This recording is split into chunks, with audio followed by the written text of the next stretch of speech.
Welcome again बच्चों। और आज की इस वीडियो में हम डिस्कस करेंगे worksheet 36 four class 9th science subject की ये वर्कशीट है बेटा, जो कि डायरेक्टरेट ऑफ एजुकेशन की तरफ से आपके लिए 25 सितंबर 2020 के लिए शेड्यूल की गई है।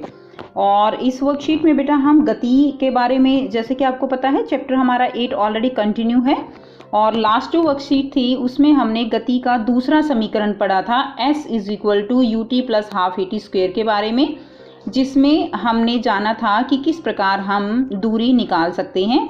और इस वर्कशीट में हम जो करने वाले हैं वो करेंगे वेग स्थिति संबंध यानी गति का तीसरा समीकरण। जिज्ञासा दीदी, गति का तीसरा समीकरण v² - u² = 2as, इसको हम ग्राफीय विधि से कैसे व्युत्पन्न कर सकते हैं। ठीक है बेटा, लास्ट वर्कशीट में हमने गति के दूसरा समीकरण जो है s = ut + ½ at² को ग्राफ विधि से व्युत्पन्न किया था। अब देखिए, ज्ञान जैसा कि हम जानते हैं कि जब कोई वस्तु सीधी रेखा में एक समान त्वरण से चलती है तो एक निश्चित समय अंतराल में वह एक निश्चित दूरी तय करती है। ठीक है, कि जब कोई सीधी रेखा में एक समान त्वरण से कोई भी वस्तु चल रही है, इसका मतलब क्या है कि वो एक निश्चित समय अंतराल में एक निश्चित दूरी तय करेगी। गति का तीसरा समीकरण वस्तु के प्रारंभिक वेग, बच्चों प्रारंभिक वेग को हम किससे निरूपित करते हैं? u से। अंतिम वेग v का संबंध स्थिति के साथ दर्शाता है। ठीक है, इस समीकरण को वस्तु के वेग समय ग्राफ से प्राप्त किया जा सकता है और इसे गति के पहले और दूसरे समीकरण में t को विलुप्त करके भी प्राप्त किया जा सकता है। बच्चों, गति का तीसरा समीकरण क्या है? v² - u² = 2as। देखिए, यहाँ पर टाइम नहीं है, यानी अगर हमें टाइम गिवन नहीं है तो भी हम यहाँ पर दूरी जो है वो निकाल सकते हैं। अब देखिए नेक्स्ट क्या है? ग्राफीय विधि द्वारा वेग एवं स्थिति के बीच संबंध स्थापित कर गति का तीसरा समीकरण व्युत्पन्न करना। तो यहाँ पर हम क्या करेंगे? एक समान त्वरण से चल रही किसी वस्तु का वेग समय ग्राफ लेंगे। बच्चों, हर एक बार हम जो है ये इस तरह का ग्राफ हम लेते हैं। गति के पहले समीकरण में, दूसरे में हमने ये ग्राफ लिए थे। अब यहाँ पर देखिए, अब बिंदु B से x समय पर लंब BC खींचें। तो बेटा देखो, यहाँ से यानी यहाँ पर गति के जो प्रारंभिक वेग है u वो 0 नहीं है। मैंने पहले भी आपको बताया है कि यहाँ पर A पॉइंट पर जो वेग है वो 0 नहीं है, उसका एक जो है पहले से ही एक निश्चित वेग से जो वस्तु है वो चल रही है और एक निश्चित समय के बाद वस्तु एक अंतिम वेग को प्राप्त करती है पॉइंट B पर, जिसको हम V से दर्शा रहे हैं। तो यहाँ पर u 0 नहीं है। उसके बाद देखिए, यहाँ पर जो टाइम है वो कितना है? OC टाइम जो हमने लिया है और OC किसके बराबर हम लिखेंगे? AD के बराबर जो है OC हमारा होगा।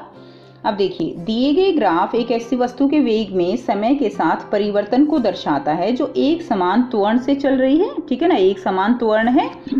वस्तु का प्रारंभिक वेग u है और जो t समय में बढ़कर क्या हो जाता है बच्चों? v हो जाता है। u प्रारंभिक वेग हो गया, v अंतिम वेग हो गया, t समय हो गया, त्वरण एक समान हो गया। ठीक है, यहाँ प्रारंभिक वेग OA, ये देखिए ये क्या है? OA द्वारा अंतिम वेग जो है बच्चों B और C। ठीक है ना, तो OA क्या हो गया? OA u हो गया और BC क्या हो गया? BC v हो गया और समय अंतराल क्या हो गया? t, यानी OC क्या हो गया बेटे? वो t हो गया। ठीक, अब देखते हैं नेक्स्ट।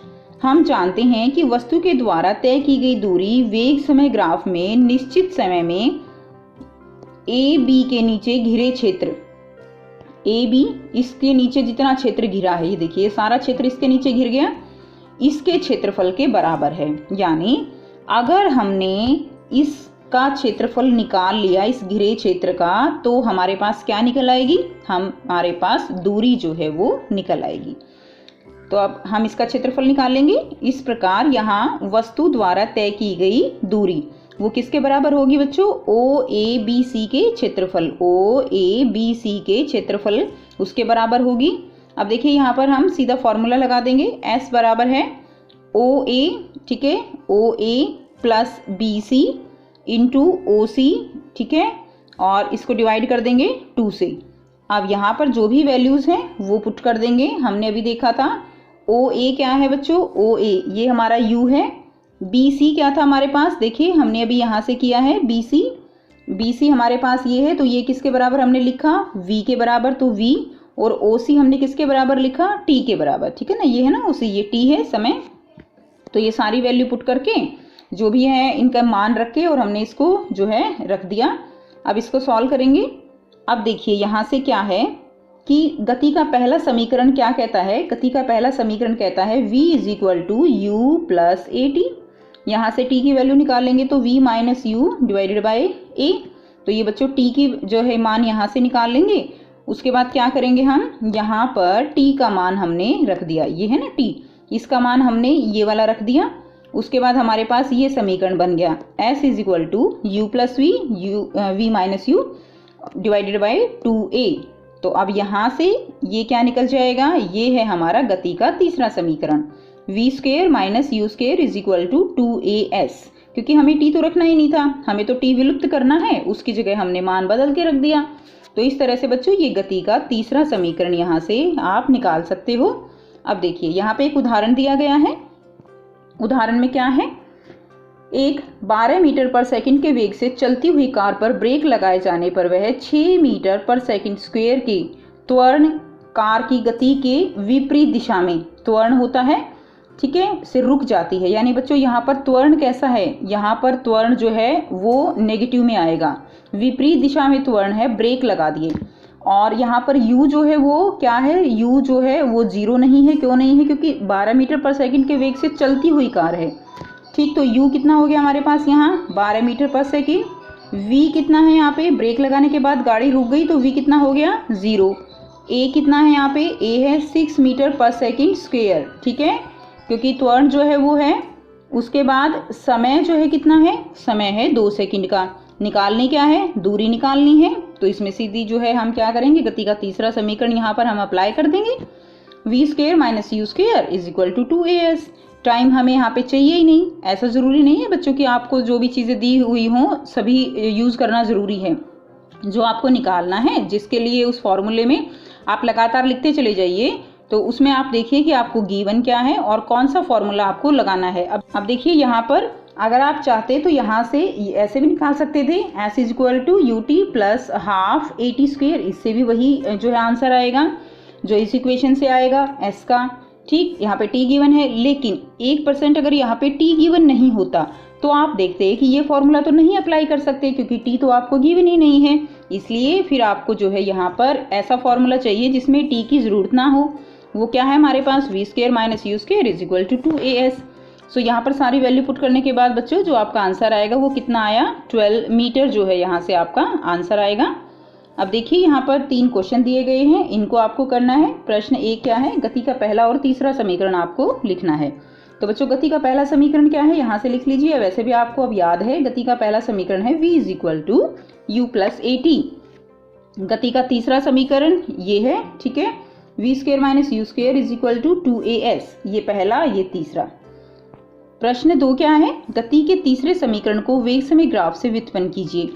तो बेटा हमने अभी ये गति का तीसरा समीकरण ही व्युत्पन्न किया है। तो यहाँ से बच्चों आप जो है ये सारा लिख सकते हो कि किस तरह गति का तीसरा समीकरण जो है हम निकाल सकते हैं। तो ये ग्राफ जो है ये मस्ट है आपके लिए, विदाउट ग्राफ जो ये पैराग्राफ लिखोगे इसकी कोई वैल्यू नहीं है, ठीक है। तो ग्राफ आपके लिए मस्ट है, ये ना सोचें कि हम जो है ग्राफ ना बनाएं और ये लिख लें, ऐसा नहीं होगा।